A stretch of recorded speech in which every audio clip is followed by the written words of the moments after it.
Alors, d'abord, un grand cher encore d'être venu. On va essayer de se réunir déjà une fois par mois. Euh, les Chassim Michal, ils ont l'habitude, le jeudi soir, d'étudier Chassidut. Ça s'appelle l'El Shishi, la veille du vendredi. Et donc, les Chassim, ils restaient réveillés comme ça toute la nuit. Alors, on n'a peut-être pas la force, mais en tout cas, on va un petit peu faire comme ça de temps en temps, une fois par mois, un shiur de Chassidut. Alors, comme c'est pas quotidien, tous les jours. Alors, si on prend un texte et on étudie à chaque fois un petit peu, tous les mois, ça va être compliqué. Parce qu'on va pas le terminer, on va devoir à chaque fois, qu'est-ce qu'on a dit il y a un mois. On se rappelle pas ce qui s'est passé hier, hein. Donc de se rappeler d'un mois avant, donc c'est pas évident. Donc j'ai pensé prendre un thème de Chassidut à chaque fois. On traite un thème. Peut-être la Emouna en Hachem, la grandeur d'Hachem, l'amour d'Hachem. Là, on va parler un petit peu d'une des parties du Seder Ishtashut, on ne peut pas tout parler. Il y a dans le Kuntra Sacharov de l'Admor Azaken, c'est-à-dire dans la dernière partie du Tanya. Si vous vous rappelez, il y a un moment où l'Admor Azaken il écrit la chose suivante. Il y a un verset dans Divrei Yamim qui dit Da et Eloke Avicha ve'avdeu belevam shenem. Connais ton Dieu, d'accord? Connais le Dieu de ton père et sers-le de tout ton cœur. Et l'Admor Azaken il dit cette mitzvah-là, c'est en réalité une de ses explications, c'est de connaître le Seder Ishtalshelut. Akadosh Baruch Hu, pour créer le monde, il a enchaîné plein d'étapes d'enchaînement, si on peut dire, d'étape en étape, pour arriver à la création du monde. Et en vérité, de connaître Akadosh Baruch Hu à travers la Ishtalshelut, ça veut dire, comme on dit par exemple, Atzilut, Bria, Yetzira, Asiya, et bien sûr bien au-dessus encore d'autres étapes. Ça fait partie de la mitzvah, connais ton créateur. Les commentaires ont posé la question sur le verset. Ça veut dire quoi connaître son créateur? Mais Dieu, il est insaisissable. Donc, ça veut dire quoi? Crois en ton créateur, oui, mais c'est quoi? Connais ton créateur. Bon, alors, en tout cas, le Morazaka, dans cette partie-là du Tanya, Kontra Sachron, c'est la page 312 normalement, là-bas il dit Zoom mitzvah rama bimod. C'est une mitzvah très élevée et c'est le Ikar. Pourquoi? Parce que connais ton Dieu, le Père, donc le Dieu de ton Père, et sers-le de tout ton cœur, de tout ton cœur. C'est évident que c'est le Tachlit. Ça veut dire de connaître Hachem.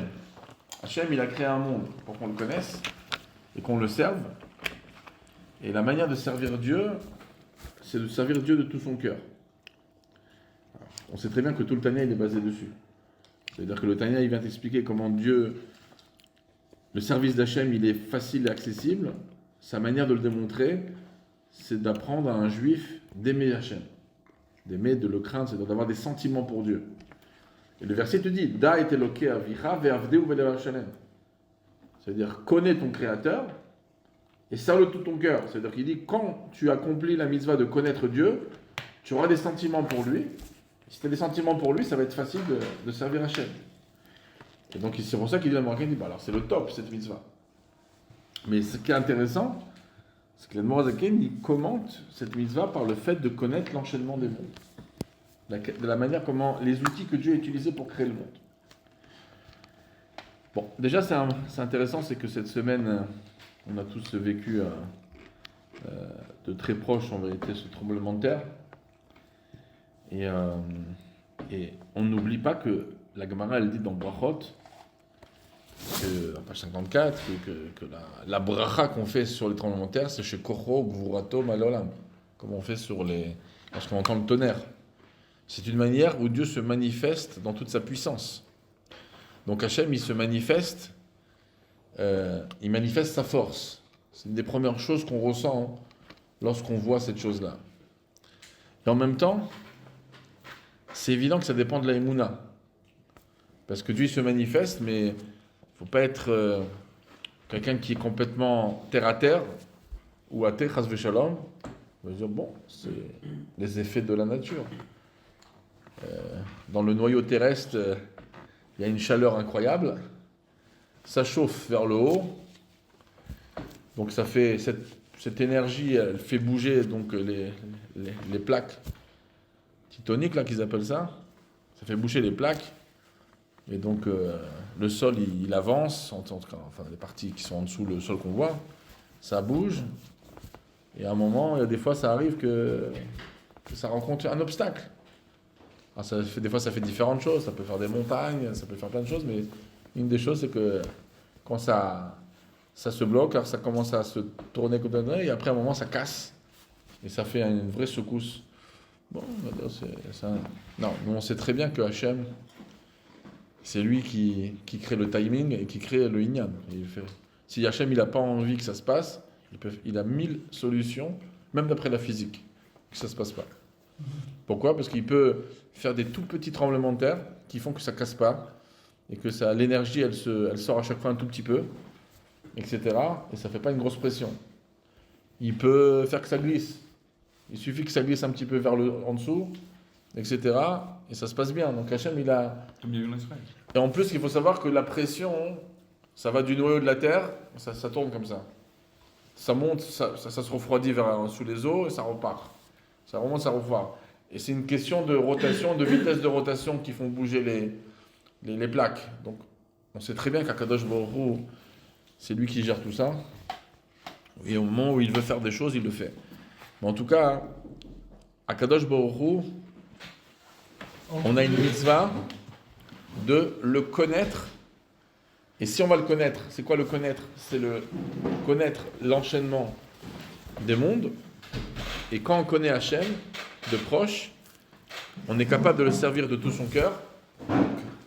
Donc, comme le verset dit, Da et eloke avicha, ve'avdeu belevav shalem. Et serre-le de tout ton cœur. Alors, puisque Morazaken il nous dit que c'est à travers le Seder Ishtashlut, c'est lorsque je connais les outils, comment Hachem il a utilisé, les étapes qui ont préparé la création du monde, ça c'est ce qu'on appelle la mitzvah de connaître Hachem. Parce que de croire en Dieu, ça c'est clair, c'est pas une question de détail. La Emouna, c'est quelque chose qui, surtout la Emouna, comme le Tzemar Tzedek, il explique dans Der Mizotecha, dans Manat Elokut, il y a la partie où tu peux découvrir logiquement que Dieu est le créateur, et la Emouna, c'est au-dessus de tout ça. C'est-à-dire que une personne, elle va bien comprendre qu'une chemise, personne ne va croire qu'une chemise, elle s'est faite avec un Bing Bang en des milliards d'années. Pourquoi ? Parce que c'est trop exact. Il y a les boutons qui sont alignés les uns au-dessus des autres. Tout est...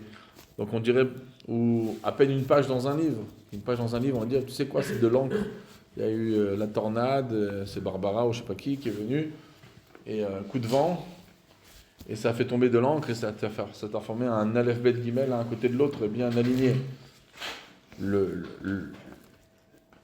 Le monde, l'univers, il est trop précis, beaucoup plus compliqué qu'une page de Gemara, qu'une page plus compliquée que de coudre, de faire une chemise, mettre des boutons qui sont tout droits, c'est beaucoup plus compliqué que ça. Donc la logique humaine arrive, et c'est pour ça, en plus, c'est une des raisons pourquoi beaucoup de gens sont croyants. Si on peut dire croyants, parce que c'est pas de la croyance, c'est de la logique, que Dieu existe. Après, on peut avoir des questions sur sa manière de gérer, mais en tout cas, il y a beaucoup plus de questions si on pense qu'un monde aussi sophistiqué que celui-là, il s'est fait tout seul. Donc, la Emouna, on n'a pas besoin d'Emouna pour ça. Ça, c'est de la logique. La Emouna, c'est pour des choses, pour justement attraper avec un radar des objets non identifiés, si on peut dire, une partie de Dieu qui nous dépasse complètement. Mais la misa de Da, connais ton Créateur, ça c'est justement comment Dieu il est descendu dans des niveaux, dans des étapes, pour s'approcher de la création du monde et à travers ça créer le monde. Ce sont les outils. Et ça c'est la mitzvah de connaître Hachem, comme ça l'Admor Mozakin est écrit dans le contrat Sachar, mais c'est une très grande mitzvah. Alors, parmi le Seder Ishtashlut, alors il y a beaucoup de quoi. On peut faire un shiur sur le Or Ein Sof, sur la première contraction, le Tzimtzum Arishon, sur Adam Kadmon, sur Akudim, sur Lamatou, sur Keter, Arichanpin, Atik Yomin, toutes les dargotes qu'il y a, Radlo, Atzilut, Bria, Yetzira, Asiya. Mais une des bases, déjà, on peut dire, qui est une étape énorme et essentielle dans le Seder Shashlut, c'est les 10 Sphirot. Alors, barré qu'ils existent dans tous les mondes, les 10 Sphirot, dans Siya, dans Yetzira, dans Bria, dans Atzilut, etc., et même au-dessus. On va parler des 10 Sphirot de manière générale. Quand on parle des 10 Sphirot de manière générale, on parle du monde d'Atzilut, l'Olam HaTikun. Alors, il y a des Sphirot dans Keter, il y a des Sphirot même avant le Tzimtzum, ce qu'on appelle les Esser Sphirot Agnuzot.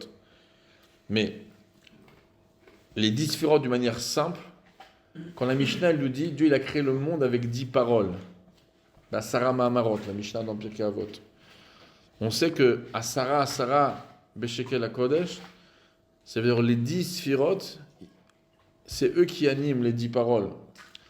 Donc Hachem il a créé le monde avec les 10 Sphirot. Et c'est ce qu'on lit tous les vendredis soirs, avant Mincha, Patach Eliyahu. Patach Eliyahu, c'est l'Agdama du Zohar. Et là-bas, c'est marqué Dieu, tu as émané de toi 10 Sphirot. On les appelle des corps, Goufin. D'accord? On va comprendre pourquoi. Dafikat et Sartikun, Lan Aga Beonalmin. C'est le quartier général de Dieu pour gérer le monde. Là, quand s'il veut Dieu faire un tremblement de terre en Turquie à ce moment-là, c'est une question du quartier général des 10 Sphirot qui va organiser ça. Il faut de la pluie pendant 3 jours en Israël, on va toucher les boutons des 10 Sphirot. C'est là-bas le quartier général, c'est les 10 Sphirot qui font tout. Et tout ce qui se passe sur Terre, que ce soit spirituel, matériel, etc., tout passe par les 10 Sphirot. Alors ces 10 Sphirot, Bichlal, c'est où qu'on en parle? C'est quoi la source des 10 Sphirot? Qui c'est qui nous a parlé le premier des 10 Sphirot? Alors c'est sûr que quand on regarde le Tanakh déjà, il y a beaucoup de versets. Dans Job, dans différents endroits, Dieu, tu as fait le monde avec Chochma, avec Bina, avec Da'at, ou Lecha Hashem Agedula, Vagvura, Vatiferet, Vanetzar, Ve'od, Kichol, Vashem, Va'aretz. On a beaucoup de versets qui vont nous parler en vérité de ces 10 Sphirot. Pas d'une manière officielle, mais on en parle déjà dans le Tanakh. Mais où c'est marqué, voilà, il y a 10 Sphirot que Hachem il a fait, et c'est avec ça que Dieu il gère le monde, c'est avec ça que Dieu il envoie des révélations dans le monde, etc. Alors, d'une manière claire et nette, on a des Sfarim très anciens qui parlent des Sphirot, avant même le Zohar. Parce que dans les Midrashim et le Zohar, c'est à l'époque des Tanaïm, on a déjà pas mal de sujets des Sphirot. On a dans le Zohar, dans la Patach Eliyahu, on a même dans le Midrash Rabbah, Parashat Nasso, là-bas c'est marqué Dieu, tu as créé le monde avec 10 paroles, et cet univers-là dépend des 10 Sphirot, comme ça il dit. 10 Sphirot, Al-Esser Sphirot, Blima. Sur les Sphirot, ils s'appellent, on n'arrive pas à les définir, Blima. C'est un verset connu qu'on lit aussi dans les Tfilot de Rosh Hashanah. Tola Aretz al-Blima, c'est un verset dans Job. Dieu a suspendu la terre dans le vide. Ça, c'est le sens simple du verset.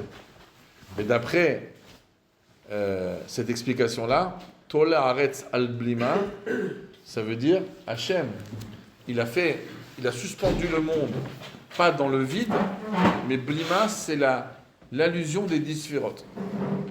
Donc, le Zohar en parle, le Midrash en parle. On a un Sefer qui s'appelle le Sefer Abayir.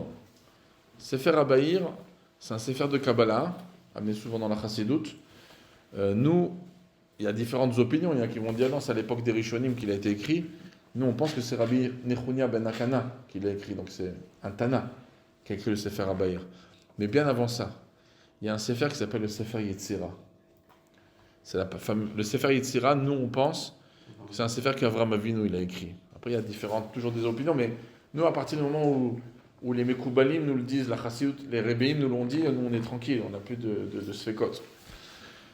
Non, c'est pas une contradiction des fois que vous allez dire, oui, mais il y a des savants, des gens qui font des recherches et qui ont trouvé qu'il y a des termes un petit peu qui sont influencés de telle époque. Donc, c'est pas possible que ce soit aussi ancien que ça. C'est des bêtises. Pourquoi? C'est comme le Zohar.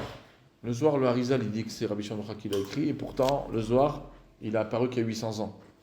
Personne ne l'avait, ce Zohar. Il y avait un Moshe d'Iléon qui prétend avoir reçu le Zohar de Rabbi Shimon Bar Yochai. Et en plus, lorsque les Chachamim d'Eretz Israël sont partis pour aller vérifier. Et il était mort. Et ils ont demandé à sa femme, il dit, ah, c'est vrai que ton mari, il a un Sefer du Zohar qu'il a reçu de génération en génération. Alors, est-ce que c'est vrai? Alors sa femme, elle a dit, mais non, pas du tout.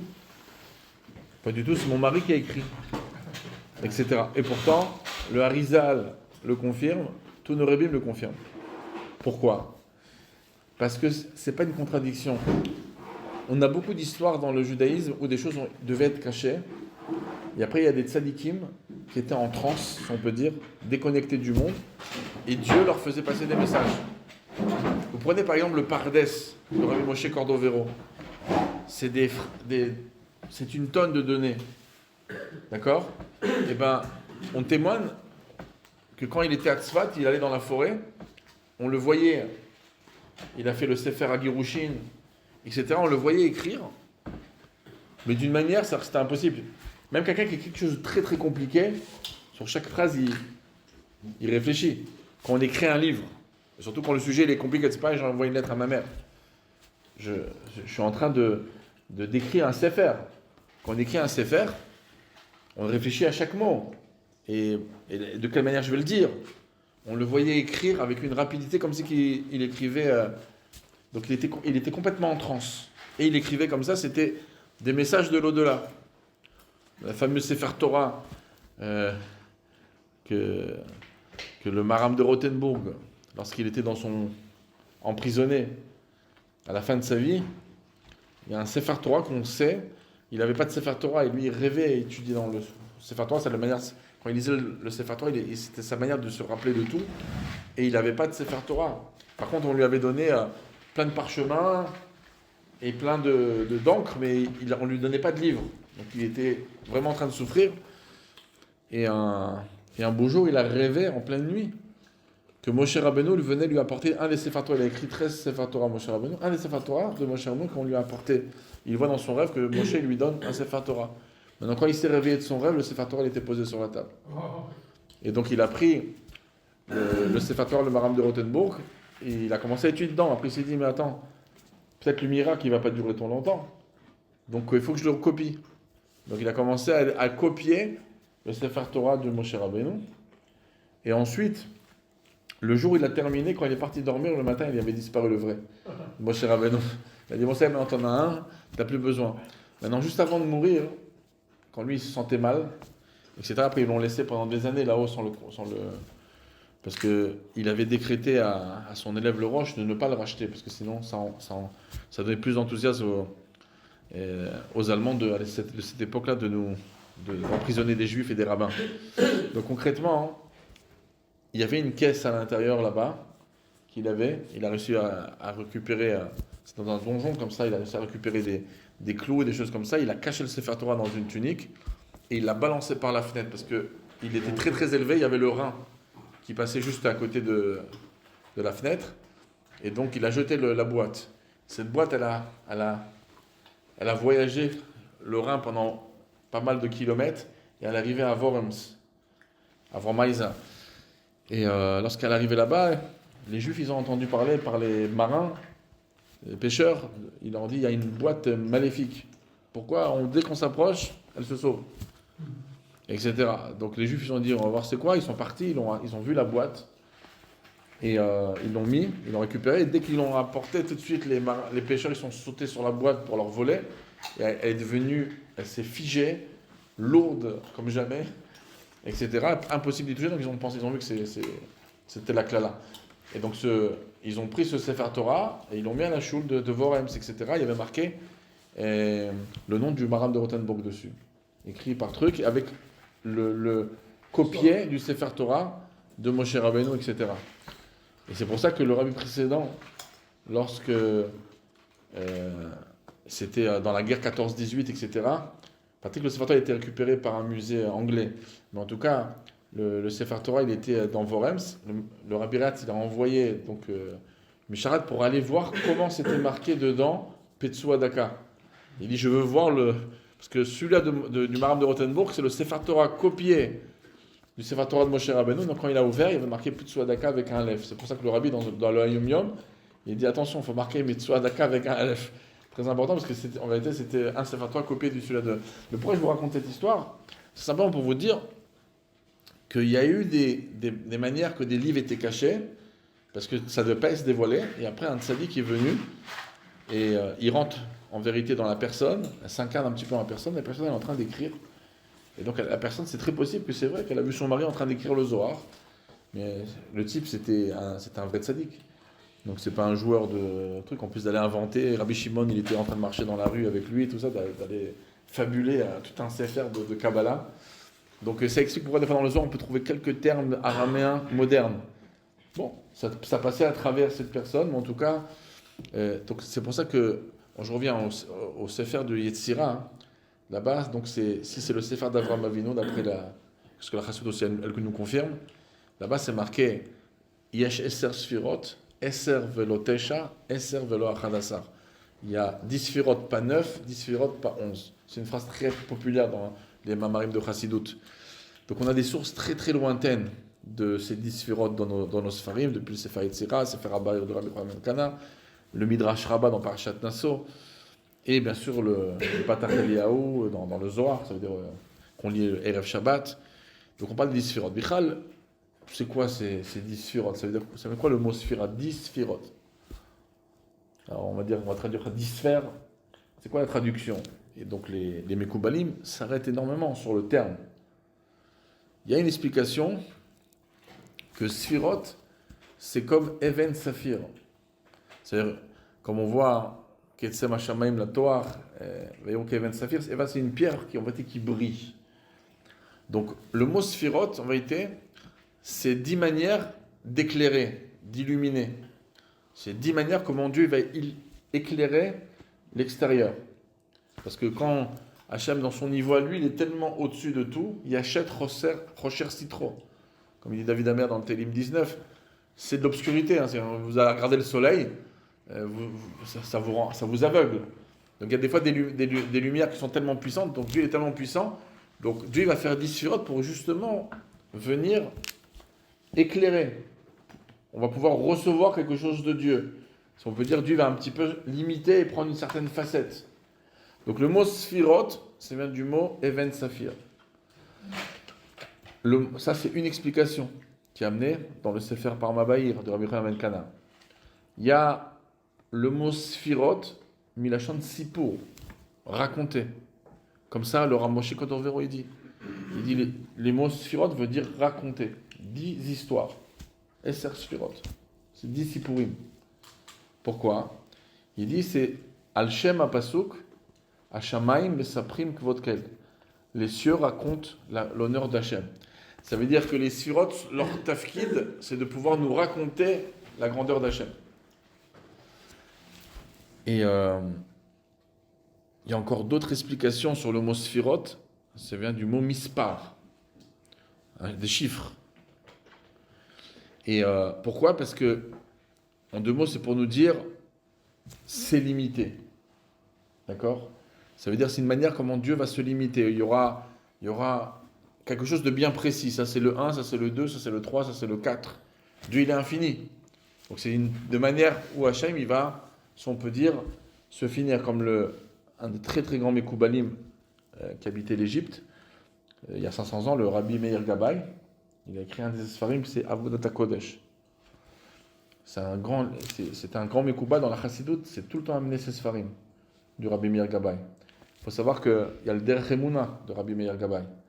On sait que, vous savez, quand il y a eu le Mishpat des livres, quand il y a eu le Didan Otsar, le 5 Tevet, vous connaissez le Didan Otsar chez Chabad, et donc on avait volé des livres, etc. Quand la justice elle a tranché qu'on récupérait des choses, donc les cartons ils ont commencé à arriver au 770. Quand le Rabbi il a ouvert le premier carton, le premier livre qui était en haut, c'était le Derech Emuna du Rabbi Meir Gabbai. Et c'est pour ça que le Rabbi, il l'a distribué, il a demandé de faire une publication de ce livre au Chassidim, il a mis $2 dedans, wow. Et donc le Rabbi, il a distribué le Derech Emuna. C'est un livre de Kabbalah que le Rabbi a distribué à tout le monde. Et donc, Bekitsour, lui, il dit qu'Hachem, il est tellement illimité, que si tu dis qu'Hachem, il ne pourrait pas se limiter, tu limiterais Dieu. יש לו כוח, כשם שיש לו כוח בלי גבול, יש לו כוח בגבול, שאם אתה אומר שאין לו כוח בגבול, אתה מחסר שלמותיו. C'est-à-dire, si tu dis que Dieu, il n'est pas capable de se limiter, tu retires ses capacités, ça veut dire tu lui fais un manque. Donc Dieu, il est tellement illimité qu'il peut se limiter. Et donc les mots sphirot veut dire mispar, ça veut dire c'est un chiffre. Les nombres sont limités. Ça n'existe pas que les nombres sont illimités. Comme le Rambam, une fois, il écrit un peu dans le Guide des égarés. Après, dans les livres d'histoire des mathématiques, il raconte cette histoire sur des savants dans les mathématiques, mais concrètement, ce qui se passe, c'est que quand tu fais...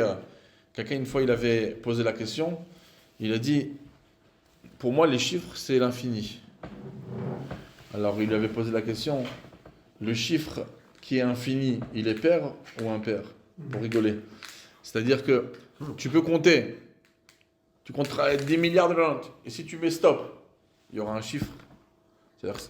Et le Rambam, il le dit, mais fourrage. Il dit, les chiffres, même si tu comptes, ça sera, n'importe quel chiffre, il sera limité. Tu peux pas t'imaginer, parce que où tu arrêteras le compte à rebours, ça sera limité. Et il disait, quand tu rajoutes une unité à une unité, tu ne peux pas arriver vers l'infini. Pourquoi? Il dit, c'est comme si, le Rambam me donne un exemple très clairement, très simple. Il dit, imagine que tu comptes des aiguilles. Une aiguille, 2 aiguilles, 3 aiguilles. Il dit, si tu dis, est-ce que à un moment, quand tu comptes tellement d'aiguilles, qu'en vérité, ça va se transformer en pomme de terre. C'est quoi? Ça se transforme en pomme de terre. Quand tu arrives à 1 milliard d'aiguilles, c'est des pommes de terre. N'importe quoi. Ça ne pourra jamais se transformer en pomme de terre. Donc il dit, le chiffre 1, 2, 3, c'est limité. Donc quand tu rajoutes encore un, encore un, encore un, encore un, ça ne va pas se transformer en limité. C'est comme si tu dirais qu'une aiguille, elle se transforme en pomme de terre. De la même manière. Donc le mot sphiroth veut dire limité. Maintenant, c'est vrai que la vérité, c'est que Hachem, même quand il limite les choses, comme c'est l'infini qui a limité, d'accord? De toute façon, chaque chose qui est finie a été limitée. On lui a mis une barrière, on a dit stop. La table, on l'a coupée jusqu'à là. Donc, c'est pour ça que le Rambam, il écrit dans le Guide des égarés que Dieu, logiquement, est infini. Pourquoi? Parce que ça, elle est finie, c'est quelqu'un qui l'a fini. C'est quelqu'un qui l'a limité. Donc, si la source qui a créé ça, si elle-même elle est limitée, c'est quelqu'un qui l'a limité. Donc, à chaque fois que tu monteras d'étape en étape, ce sera toujours quelqu'un qui l'aura limité. Pourquoi il a cette forme-là, précisément? Donc, à la fin, la source première est quelque chose d'infini. D'accord? Parce que si elle était finie, c'est quelqu'un qui lui a donné des barrières. Ça veut dire que c'est pas la source première. Voilà. Donc, Bekitsour, la source première, elle est infinie. Comme l'infini de Dieu a créé, eh bien, dans la Chassidut, c'est expliqué en Pâques d'Aled de Sheikh Ramuna, les traces de l'infini sont à l'intérieur. C'est comme si que tu dis, quelqu'un il est passé avec son parfum, mais il a laissé du parfum. Ben, quand l'infini crée le fini, ça sent l'infini. Et aujourd'hui, même les gens athées, sans le savoir, ils sont d'accord avec ça. Pourquoi? Parce que ceux qui vont vers l'infiniment petit, le Big Bang, donc ils voient l'espace est en extension, et d'après leurs calculs, c'était plus petit qu'un atome, le départ de l'explosion. Donc, plus petit qu'un atome, ça veut dire quoi? Tu veux dire que dans ces choses toutes petites, il y a une énergie assez puissante pour faire tout l'univers. Donc, dans l'infiniment petit, il y a l'infini. Tu comprends? C'est-à-dire il y a une capacité infinie dans l'infiniment petit. On trouve ça beaucoup, on trouve ça dans la semence. Dans un petit truc, tu es capable de créer des générations et générations. Et Bichal, la création de là a créé un être humain avec un esprit, un cœur, un poumon, tout ça, on n'y comprend rien, la métamorphose, mais des enfants et des générations en génération en génération. Ça veut dire que Hachem, même dans la limite, comme la limite a été créée et façonnée par l'illimité, on ressent à l'intérieur encore la partie illimitée de Dieu. Mais donc, les 10 sphirotes, à part le fait que c'est avec le quartier général de Dieu, Atafikat et Sertikunin, la Naga Beonalmin, tu veux de la pluie à Rio, ça dépend des 10 sphirotes. Tu veux une révélation divine, ça dépend des 10 sphirotes. Alors, pourquoi d'abord, quand on parle des 10 sphirotes en général, bah, qu'ils existent dans le monde de Bria, ils existent dans le monde de Yetzira, ils existent dans le monde de Keter, ils existent dans Akudim, ils existent dans Adam Kadmon. Pourquoi, quand on parle en général des 10 sphirotes, on est concentré sur Atzilut? Toujours. Quand on parle de 10 sphirotes en général, c'est les 10 sphirotes d'Atzilut. Alors, la preuve, c'est que les Mekoubalim, ils aiment bien compter les 10 sphirotes comme ça. Keter, Chochma, Bina, Chesed, Gvura, Tiferet, et Tzachod, Yesod, Malchut. Nous, dans la Chazot, on compte plutôt Chochma, Bina, Da'at, Chesed, Gvura, Tiferet, et Tzachod, Yesod, Malchut. Bon, c'est marqué dans la Kabbalah. Keter nimna et Da'at nimnat. Quand tu comptes le Keter, tu ne mets pas le Da'at. Quand tu comptes le Da'at, tu ne mets pas le Keter. Ok. Mais concrètement, pourquoi on parle de ces 10 sphirotes d'Atzilut? Parce que, en vérité, la première fois où il y a de la limite, si on peut dire, dans la divinité, c'est dans Atzilut. Pourquoi? Parce que les lumières, dans les sphirotes, il y a deux choses. Il y a de la lumière, comme dans ce verre, il y a de l'eau, il y a un verre. Donc, dans les 10 sphirotes, il y a de la lumière, c'est la place de l'eau, et il y a le réceptacle, le Kéli. La lumière est divinité, et le réceptacle est divinité. Ça, c'est dans Atzilut. La lumière est divinité, la lumière est infinie, elle est encore infinie, malgré qu'elle est dans un réceptacle, elle est encore infinie. D'accord? Parce que Dieu il est tellement infini qu'il est capable de laisser une chose infinie. C'est comme dans un rêve, la Gemara dans Brachot a dit, on n'est même pas capable de voir un éléphant dans le chat d'une aiguille, même dans un rêve. Pourquoi? Parce que c'est où que le chat de l'aiguille il va s'agrandir, ou c'est que l'éléphant il devient petit. Mais Dieu il est capable, comme ça le Rashba dit, dans Nina Nimnaot, Dieu il est capable de mettre un éléphant géant dans le chat d'une aiguille petite, et le trou de l'aiguille reste la même grandeur, et l'éléphant reste aussi grand. Ça, c'est Dieu qui sait faire ça. Dans un rêve, on ne peut pas rêver même de ça. C'est où que un il va devenir petit, l'autre devenir grand. D'accord? Donc, même dans Walt Disney, ils ne savent pas faire ça. D'accord? Alors, Alice au Pays des Merveilles, un lapin grand, tout petit, là, ils vont agrandir les choses, mais de laisser les choses à leur taille et de laisser quelque chose de petit à l'intérieur, c'est que Hachem. Donc, la lumière des sphirotes, elle est infinie. Le Kéli, il est fini. Mais le Kéli, c'est la divinité. C'est ce que le Zohar dit souvent à la Chassidut aussi. Iyu v'chayu ichad, iyu v'garmu ichad. Dieu ne fait qu'un avec les lumières, Dieu ne fait qu'un avec les réceptacles. Garmu, c'est les os. D'accord? Bon, c'est comme le Kéli, c'est comme les os. D'accord? Donc la première fois, c'est quoi la différence entre une lumière et un réceptacle? Parce que si les deux, c'est divinité. C'est que la lumière, elle provient de la Akadosh Baruch Hu, dans l'essence de Dieu, il avait toujours toutes les capacités. Une capacité d'infini, capacité, ce qu'on appelle une yecholet. Capacité d'infini, capacité de fini. Comme l'a dit le maire Rabbi, Koar Bigvul, Koar Blikvul. Le Koar Hakvul, la capacité de se limiter, ça va être la source qu'on appelle la source de Memalek Olalmin. Et la capacité de l'illimite, de l'infini, ça veut dire la capacité de l'infini, ça c'est le Shoresh de Sovev Kolalmin. Mais Dieu, ce qu'il va faire dans le Tzimtzum, il va venir cacher, si on peut dire, la lumière infinie de Dieu. D'accord? La force limitée de Dieu n'avait pas besoin d'être cachée. Parce que la force limitée de Dieu, c'est une capacité qui n'est pas rayonnante. Mais c'est une capacité aussi, en vérité, capable que l'infini. Parce que c'est une capacité de Dieu. La preuve, c'est comme c'est marqué dans le Rabbi Rachab, il écrit dans sa Mervav, il dit, si la contraction, c'est comme une nappe, tu viens cacher la lumière. Pour cacher une table qui fait 2,5 mètres par une nappe, il faut que la nappe elle soit aussi grande que la table. Donc le tzimtzum, le voilement, a besoin d'être aussi grand que l'infini si ça arrive à le cacher. Donc comme ça il dit, donc ça veut dire que ce sont des capacités. Quand tu dis la capacité de la limite, c'est pas que c'est limité, c'est une capacité de limite. Elle n'est pas moins forte que la capacité de limitation. D'accord? Donc en vérité, lorsqu'il y a eu le voilement, la force de limite de Dieu a apparu. Ce qu'on appelle le réchimou, les restants. D'accord? C'est comme quand tu gommes quelque chose, ça te laisse des fois des traces.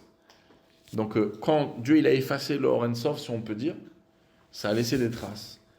Les traces, c'est le Koach HaGvul, c'est la force de Dieu qui est limitée, qui a commencé à apparaître, parce qu'elle était en vérité éblouie et invisible à cause de la lumière infinie de Dieu. D'accord? Alors je parle par rapport à nous, parce que quand on parle du Tzimtzum, c'est par rapport à nous. Dieu, le Tzimtzum ne fonctionne pas sur lui. C'est ce que la Chassidut, elle pense. C'était une des premières grosses discussions contre le Gaon de Vilna. Est-ce que le Tzimtzum, il est Kipshuto ou pas Kipshuto? En tout cas, un de ses plus grands élèves, Dafka, était d'accord avec la Chassidut, le Nefesh HaChaim. Il écrit au tout début que non, le Tzimtzum, il n'est pas Kipshuto. Après, il y a des nuances dans ça, mais en tout cas, il n'existe pas, à part dans nos yeux à nous. Oui, mais attention, à nos yeux, à nous, ça existe. Et pour de vrai. C'est pas un jeu. Chose que des fois, on ne précise pas assez. C'est-à-dire, c'est comme une énigme. Moi, j'ai créé une énigme. Je vous la pose. Des fois, pendant un certain moment, vous allez voir tout noir. Je vous ai donné des indices, mais vous n'arrivez rien à voir pour le moment. Jusqu'à que vous trouvez la solution de l'énigme. Donc l'énigme est un tzimtzum, est un voilement pour vous, même que j'ai caché la solution dedans. Mais pour moi, qui a fait l'énigme, à aucun moment l'énigme me voile. Donc Dieu, le tzimtzum, ne le voile à aucun moment. Donc Dieu est partout, comme c'est marqué dans le Tikkun Zohar. Vav, let atar panoui mine. Il n'y a pas un endroit, il n'y a pas un chêne. Dieu, il est partout, dans toute sa puissance. Bon alors, pourquoi vous dites que la choule c'est Kadosh? Partout c'est Kadosh. Pourquoi tu dis que le Kodesh HaKodashim c'est encore plus Kadosh? Pourquoi la Mishnah dans Maseret Kilim a dit il y a Esser Gdushot, il y a 10 niveaux de Gdusha? Pourquoi tu ne rentres pas dans une église? Tout est Kadosh. Dieu, il y a un endroit où il n'est pas Dieu. Pourquoi tu ne penserais pas de la Torah quand tu es aux toilettes? Même dans les endroits de famille. Pourquoi pas? C'est bêta qui sait c'est quoi le problème. Il y a un endroit. Comment la toilette, comment le papier toilette il peut tenir si c'est pas Dieu qui l'anime? Si Dieu n'est pas présent partout? Parce que Dieu il est vraiment partout. Quand ça c'est les lunettes de Dieu ça. Mais toi t'as pas les lunettes de Dieu toi. Toi tu regardes le monde après le Tzimtzum, mais le Tzimtzum t'a réellement voilé. Les toilettes c'est vraiment tamé. Quand tu rentres tu dois te laver les mains. Même si t'es parti récupérer que du papier. Est-ce que c'est ça la raison pourquoi il y a certains tzadikim qui prient Mincha à minuit et Shacharit, Shabbat dimanche matin? Bon, c'est encore un autre sujet, mais même les tzadikim, ils subissent le tzimtzum. Comme ça, c'est une des choses que le Balatana il explique en Sheikh de Mouna. Même Moshe Rabbeinu, il subit le tzimtzum. Alors, ils subissent moins le tzimtzum que nous. Ils sont élevés à un niveau qu'ils voient. Oui, mais ils subissent aussi. Le Zohar dans Parashat Bo, il dit que Moshe, il avait peur de rentrer chez Pharaon tellement qu'il y avait de la touma là-bas. Et Dieu, il a dû lui dire, viens avec moi, Bo el Paro. Il n'a pas dit Lech el Paro, Bo, viens avec moi. Ça veut dire que il y a vraiment de la touma. Quand je fais une mitzvah, je fais un vrai chidouche, j'amène l'émanation de Dieu ici, etc. Il y a vraiment des choses qui se passent, et c'est vraiment comme ça. Parce que pour nous, on subit le tzimtzum pour de vrai. Et quand toi tu dis, en vérité, Hachem il est partout, Enon Milvado, tout ça, quand on fait en vérité le Kriyat Shema, c'est ce qu'on appelle le Yichoudaïla, c'est la manière comment Dieu, Dieu des fois il a envie qu'on prenne ses lunettes et qu'on regarde le monde de temps en temps comme lui. Ça c'est ce qu'on appelle les Tatar Panoimine, Enon Milvado, c'est la manière de prendre les lunettes divines et de voir le monde comment Dieu le voit. Mais attention, Hachem il veut pas qu'on reste là-bas comme ça. Ça l'intéresse pas du tout qu'on reste à ce niveau-là. Il faut donner. Vous m'avez emprunté mes lunettes pendant quelques minutes, mais attention, retournez sur terre. Baruch Shem Kvod Malchuto Levad, c'est redescendre. D'accord? Ça veut dire redescendez dans le Yichouda Tata. Restez pas là-haut. Pourquoi? Parce que pourquoi j'allais faire des mitzvot? Pour amener Dieu en bas? Il n'y a que Dieu, il n'y a rien d'autre à part Hachem. C'est quoi une Avera? Il y a quelque chose qui est contre la volonté divine. Il n'y a rien contre la volonté divine. Dieu il est partout, il n'y a que du bien. Enon Milvado. Le Tatar Panoui Miné, j'ai pas besoin de faire des mitzvot pour attirer Dieu sur terre, il est partout. J'ai rien à faire. Il n'y a rien. Moi je fais une Avera, mais je suis considéré comme rien. Moi j'ai pas de mitzvot. Il n'y a que de l'Aïlokut, Enon Milvado. C'est super grave de rester là-dedans. Donc il faut bien savoir que le Tzimtzum il est vraiment là. Et dans une église, on n'a pas le droit de rentrer. Parce qu'il y a vraiment de la Touma là-bas. C'est pas Stam. Le Tzimtzum il a vraiment fonctionné. Ah mais tu dis qu'il ne fonctionne pas. Quel rapport? On parle de Dieu, que ça ne fonctionne pas, mais toi, tu n'es pas Dieu. D'accord, Kavechol, donc il y a un autre milvado, c'est compliqué quand on dit des phrases comme ça, mais en tout cas, toi, tu subis le Tzimtzum. Donc, maintenant, on va comprendre pourquoi, en vérité, les 10 sortes, c'est tellement important. Parce que Hachem, il est Kol Yachol. Dieu, il a toutes les capacités. Il aurait pu dire, je veux que la terre, elle existe, avec tous ces bonhommes, et c'est bon. Baruch Shamar Vayolam. Ou un merveillé, Dieu, il parle. Il y a tout. Pourquoi il a besoin de faire Hatzilut, Bria, Yitzira, les 10 Sphirot, tout ça? Il a besoin d'aller se contracter dans cette limite des Kélim, et d'apparaître comme Elohim, d'apparaître comme Yud Kevavke, d'apparaître comme Tsevakot. Pourquoi il a besoin de faire toutes ces limites, tout ça? La Chazout, elle nous explique, c'est énormément important. Pourquoi? Parce que d'abord, de bas en haut, quand tu regardes le bon Dieu, s'il n'y aurait pas eu de Hatzilut, tu n'aurais pas eu des Sphirot, tout ça, tu n'aurais rien vu. Par contre, l'infini te crée directement. Mais tu n'aurais même pas eu un demi-rapport avec lui. Ça veut dire, bon, c'est que de la Emouna, mais il n'y a pas de... Je ressens Hachem, je vais découvrir sa puissance, je vais découvrir sa grandeur, je vois sa magnificence à travers sa chorma, la chorma de la Torah. Mais tu n'aurais rien vu. Si Dieu n'avait pas eu envie de, Kavechol, on peut dire, se métamorphoser dans les sphirotes, parce que c'est Iuvecho Yichad, d'émaner d'une manière dans la limite, on n'aurait pas eu d'approche avec lui. Ça aurait été un...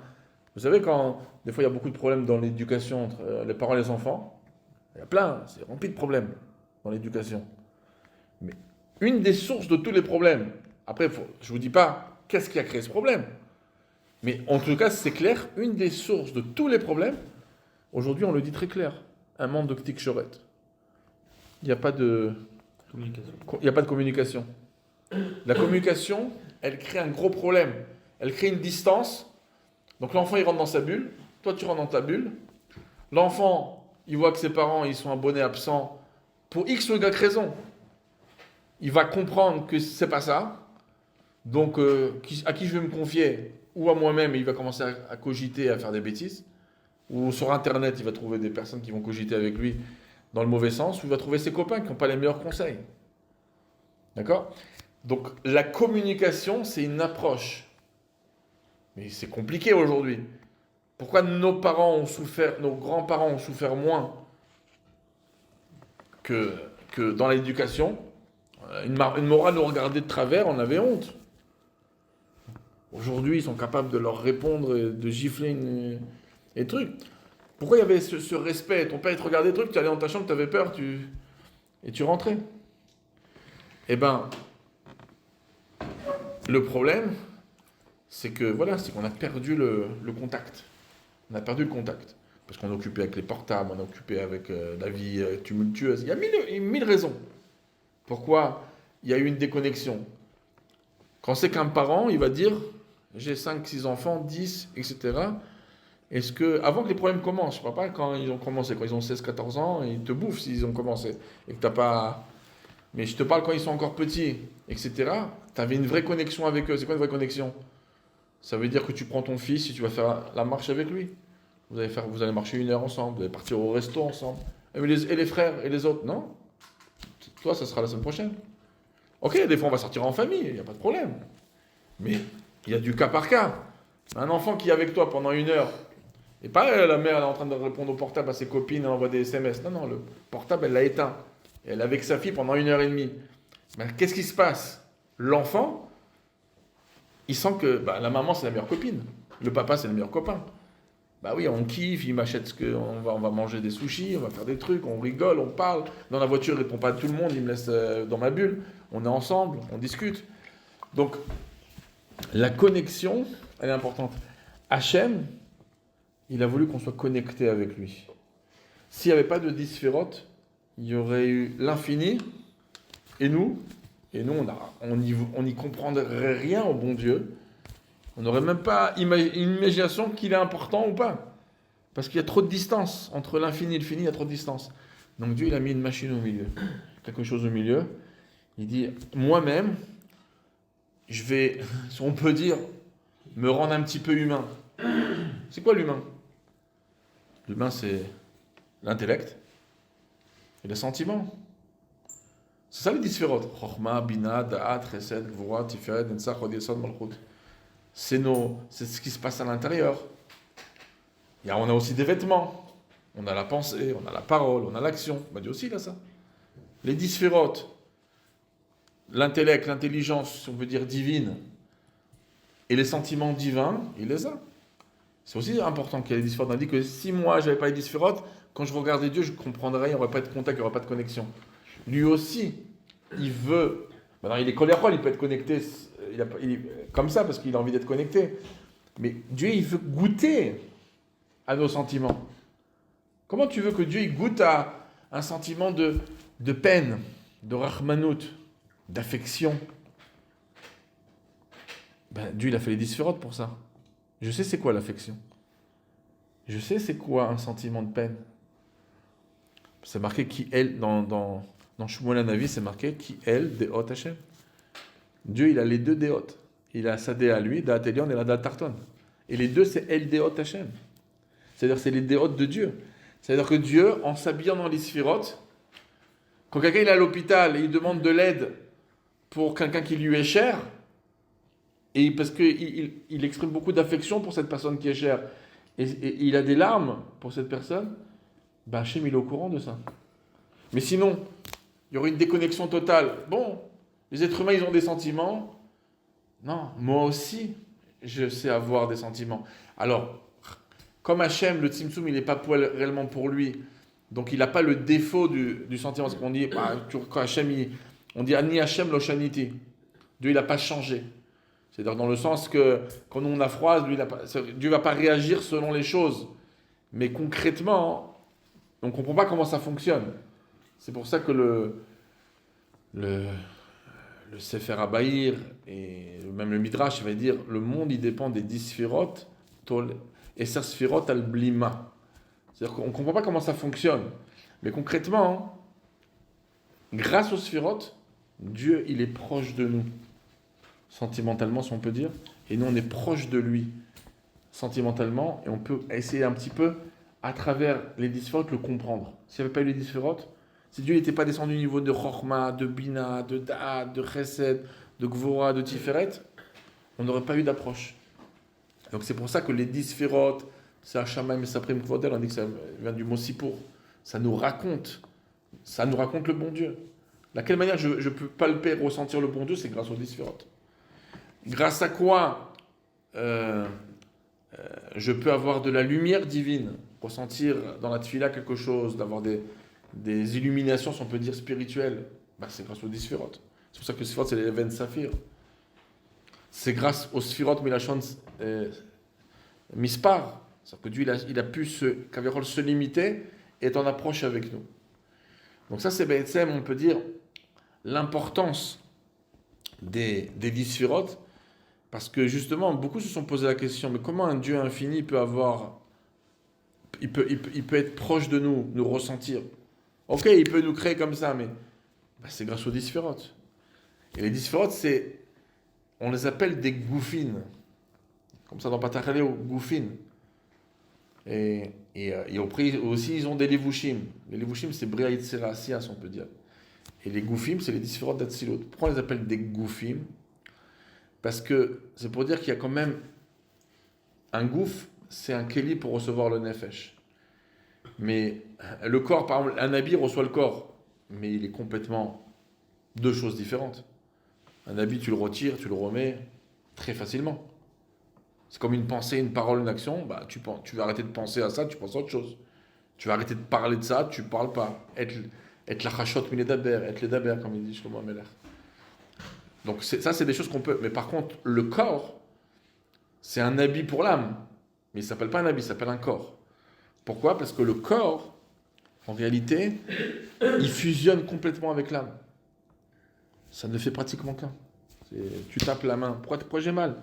J'ai tapé le corps. Pourquoi j'ai mal? Un corps, ça a mal. Tu tapes un mort, il n'a pas mal. Alors qu'est-ce qui a mal? C'est l'âme. Mais quel rapport? Je viens de taper sur la main. Je tapais sur le corps. Pourquoi j'ai mal? C'est une synchronisation parfaite. C'est le sens pashut de la tfila le matin. Refait kol basar ma filasot. Comme ça, le Rambam l'écrit dans le Siman Vav de Shulchan Aruch. Il dit Dieu, tu as fait des choses extraordinaires. Ma filasot. Et le Rambam dit c'est quoi extraordinaire? La synchronisation du corps et de l'âme. Donc les 10 sphirotes, c'est le corps, si on peut dire, de Dieu, dans le sens que Dieu il a en logu venot mutagou, phrase de Shalom. Mais dans un certain sens, ça veut dire que il y a une synchronisation entre Dieu et cet endroit qui est limité. C'est-à-dire que ça ne fait qu'un Iyu vechayu ichad, Iyu vegarmu ichad. Dieu et ses lumières ne font qu'un, Dieu et les réceptacles ne font qu'un dans le monde d'Atsilut. Après, dans le monde de Bria et ça, c'est complètement autre chose. Il y a aussi des 10 sphirotes dans le Bria. Mais les 10 sphirotes, ce sont 10 lumières divines dans 10 réceptacles qui sont des créatures divines. Les kélim de Hatzilut, les réceptacles ne sont pas des créatures divines, ce sont de la divinité. La lumière est divinité, le réceptacle est divinité. Dans le monde de Bria et Tzera Asiya, la lumière est divinité, mais l'ustensile n'est pas divinité, est une créature de Dieu. Dieu il l'a créé, comme Dieu il a créé un ange, mais il a créé les kélim de Bria, les kélim de Yetzira. D'accord? Et une autre différence, c'est que dans Hatzilut, la lumière est limitée. C'est le réceptacle qui est limité. Dans les sphirotes de Bria et Tzera, la lumière est limitée et le réceptacle n'est même pas divinité, il est une créature divine. D'accord? C'est pour ça que les 10 sphirotes par excellence, c'est les 10 sphirotes d'Hatzilut.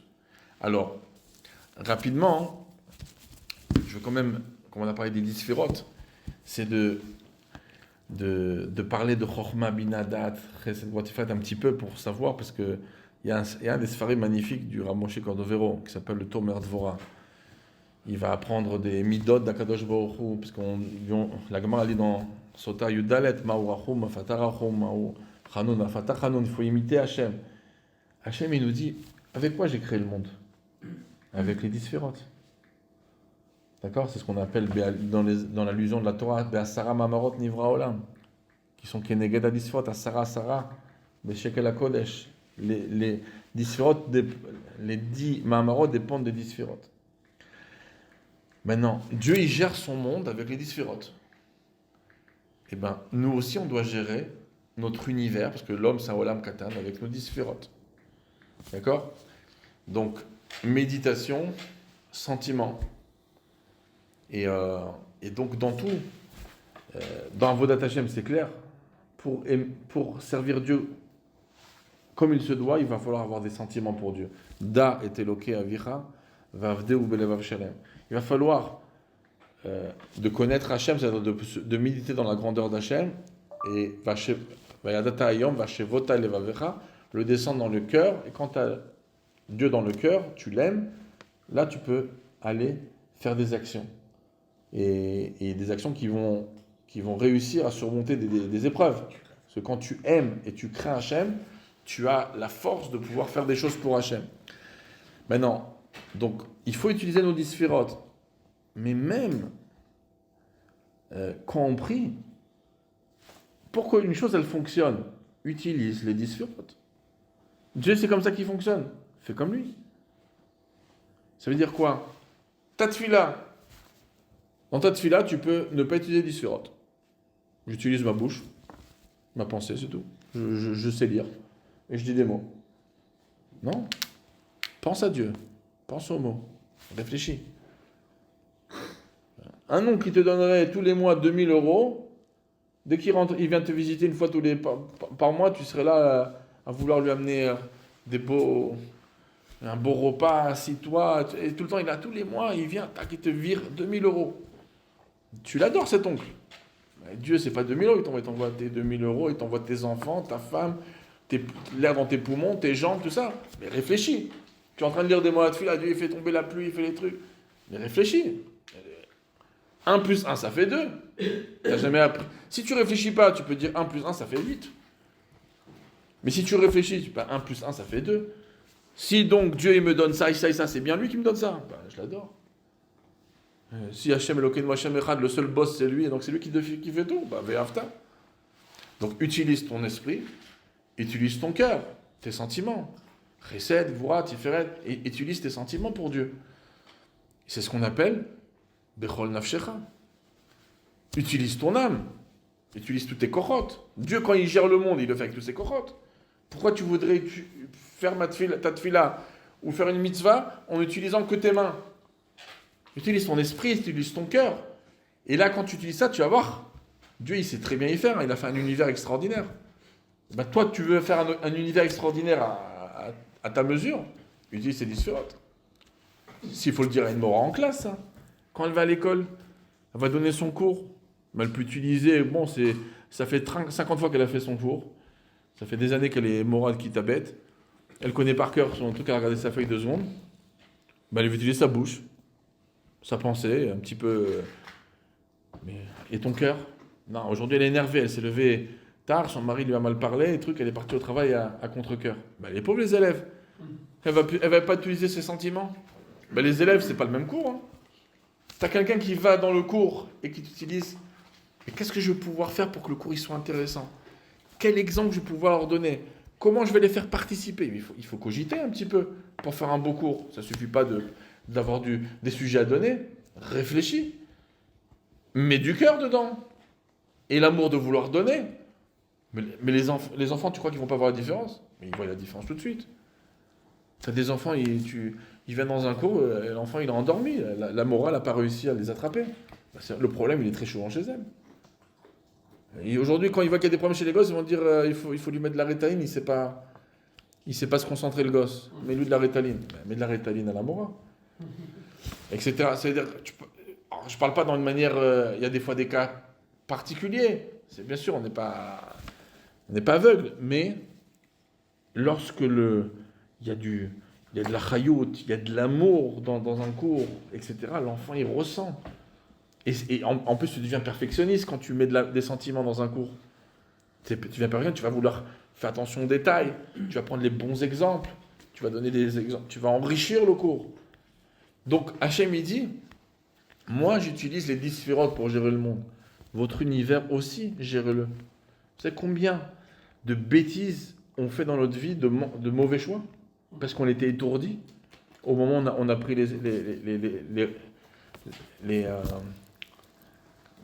les décisions. Quelqu'un, tu rentres du boulot, t'es crevé, énervé. Ne prends pas de décision. Quelqu'un il t'appelle au téléphone, tu sais qu'il y a un deal à faire avec lui, tout ça, ne réponds pas. Parle-lui demain quand tu es à l'aise, tranquille, tu es bien dans ta peau, et concentre-toi dans ta discussion. Si tu fais une discussion, tu n'es pas concentré, mais qu'est-ce qui se passe? Tu es moins performant. Hachem, il a utilisé Chochma, Bina, Kulam Bechorma, Sita, Bechorma ou Beda'at. Dieu, il a utilisé tout. Il a utilisé sa Chochma, Bina, Da'at, dans le sens, j'utilise toutes les kochot, vous utilisez vos kochot. Donc on a la Chochma, on a Bina, on a les facultés intellectuelles, les facultés émotionnelles, c'est ce qu'on appelle nos 10 sphérotes à nous. Et ils proviennent de là-bas. Shisa Shelomem, c'est-à-dire que c'est incroyable. Ça veut dire que si... C'est pas simplement qu'on imite Dieu. Dans le Tana Perigima, il dit que c'est pas qu'on imite Dieu simplement. Nishtal Shelomem. Nos 10 sphérotes qui sont en nous, nos 10 forces de l'âme, sont venues des 10 sphérotes d'en haut. Ça veut dire quoi? Ça veut dire qu'on a une énergie incroyable. Ça veut dire qu'un juif, c'est comme s'il y a un gosse, il joue avec un ordinateur. Il fait n'importe quoi, il appuie n'importe quel bouton. Bon, qu'est-ce qui va se passer? Pas de chose très grave. Des fois, ça peut être grave, parce que imagine-toi, t'es en train d'écrire un livre, t'as pas fait la sauvegarde, et tu laisses ton gosse t'appuyer sur des boutons. C'est dangereux, ça. Tu peux perdre ça fait 4 heures que tu travailles sur une page. Il te bousille ton truc, des fois pire. Il peut t'effacer un truc. Imagine-toi que ton ordinateur, il est lié à la NASA. Etc. Là, ça devient encore plus dangereux. C'est ça le problème d'un juif. C'est super ce qu'on a, mais c'est dangereux. Parce que quand tu utilises mal tes kochot, mais toi, tes kochot, ils sont attachés directement avec les 10 sphérotes de Dieu. Mais les 10 sphérotes de Dieu, c'est eux qui gèrent le monde. Donc fais attention. Une fois quelqu'un est rentré en Yechidut chez le Rabbi, je termine avec ça, il a dit, Rabbi, je ne comprends pas une chose. Pourquoi la Torah, elle est si difficile que si une personne elle a mangé un kaseï de choses pas cachères, il va recevoir 39 coups. C'est un peu sauvage quand même, c'est de la Torah. Tu manges un petit kaseï comme ça de choses pas cachères, tu prends 39 coups à l'époque du Beth Amikdash. Tu y as eu Atra, etc. Qu'est-ce que ça veut dire?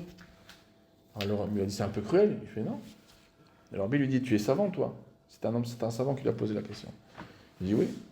Tu dis, l'arbitre lui parlait, il dit, la NASA, elle investit des millions de dollars sur des astronautes. Et ouais. Et c'est l'argent que les Américains y payent. Hein. C'est des millions de dollars. C'est une mission qui va s'organiser en l'espace de 5-6 ans. C'est des millions, peut-être plus que ça, de dollars. Sur chaque astronaute, ils ont investi des millions. Lui, il est responsable de la machine s'il y a un problème. Lui, il est responsable, c'est un docteur. Lui, il est responsable de réparer à l'extérieur de la machine s'il y a un truc en haut, le Challenger, je sais pas quoi. Chacun, il a sa mission. Chacun, il a un truc. Lui, il est là pour récupérer, je sais pas moi, quelques pierres de la planète Mars ou je sais pas quoi. Donc, chacun, eh ben, ces gens-là, le rabbi lui dit, ils ont des règles très précises. Parce que le corps humain, il réagit différemment dans l'espace. Faut faire attention à ce que tu manges. Ils ont des médicaments, ils ont des trucs.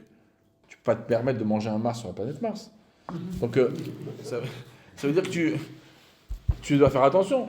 Donc, le rabbi lui a dit quelque chose comme ça. Il a dit, imagine-toi que quelqu'un qui est astronaute, il mangerait un kazaït de quelque chose qu'il ne faut pas manger. Il peut en mourir. Le rabbi lui dit. Il va en mourir, tu sais quoi? Si c'est le conducteur ou le truc, c'est des millions de dollars qu'il vient de mettre à la poubelle pour un petit morceau de chocolat. Il lui dit, regarde, ça c'est des millions de dollars, sur quelqu'un il va manger un petit truc qui va pouvoir le tuer et il va mettre en péril peut-être toute la mission. Et des millions de dollars à la poubelle pour un petit kazaït de quelque chose. Le rabbi dit, un juif c'est encore plus que ça, c'est pas des millions de dollars dans l'insert, c'est tout le Seder Ishtal Shelut, les 10 sphirotes que toi tu es attaché directement avec une corde, Nishtal Shelu même. Et quand toi, tu les fais fonctionner tordus, mal, etc., tu crées des problèmes dans la machine énormes là-bas. Et donc, c'est pas 20 millions de dollars de la NASA qui peuvent être abîmés. Tu vas rentrer des virus là-bas qui sont beaucoup plus graves. Donc, alors, il faut voir et dans le bon sens et se responsabiliser pour le mauvais sens. Arrête Ça... de faire des virus. Ouais. Je pensais à toi, c'est normal, c'est bizarre. Hein. Juste à se lire, il fout le bazar là-haut. Ouais. Donc voilà, donc Bezrat Hashem, faut prendre ça dans le bon sens. Ça veut dire, regardez le niveau qu'Hachem il nous fait passer à travers nous. Mais ça veut dire qu'il faut qu'on soit ce qu'on appelle des perfectionnistes. Il faut faire les choses avec toute notre âme. C'est-à-dire utiliser les 10 sphirotes comme Hachem il a utilisé les 10 sphirotes. Les 10 sphirotes, ils nous font, comme Dieu il a pris les 10 sphirotes, ça lui fait faire un monde parfait. Les 10 sphirotes, ça lui fait connecter avec le monde. Nos 10 sphirotes, nos 10 korotes, ils nous font connecter avec autrui. Quand tu éduques tes enfants, n'éduque pas tes enfants sur un coup de colère. Éduque tes enfants avec ton esprit, tes sentiments, etc. Et crée justement la connexion, mais une connexion. Les gens, des fois, ils font des connexions. Ta femme me dit, allez, étudie avec le gosse. Bah, viens. Le gosse, il ressent qu'on t'a mis au piquet. D'accord? T'es puni, il faut que tu fasses la gemara avec ton fils. Mais le gosse, il sent ça. Mais quand tu n'as pas mis les sentiments à l'intérieur, donc il n'y a pas les 10 sphirotes, il n'y a pas de connexion. Donc tu es complètement... Il y a une distance, tu as une distance avec ton fils, il n'y a pas de contact. Donc Bezrat Hashem qu'on utilise nos 10 sphirotes. Chaim. Chazak ou Baruch. Baruch Hashem, magnifique. Et